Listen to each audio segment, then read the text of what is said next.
करे के बा।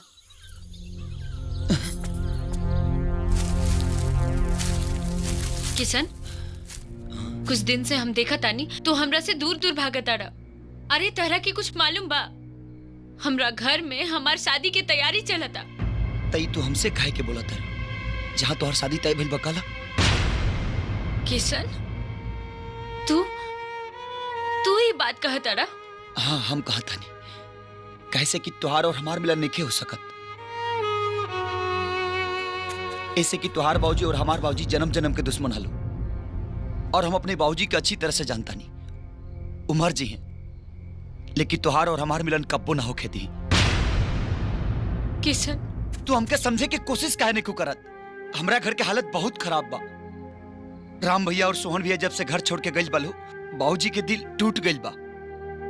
भले अब दुनिया इधर से उधर हो जाई त कहा, लेकिन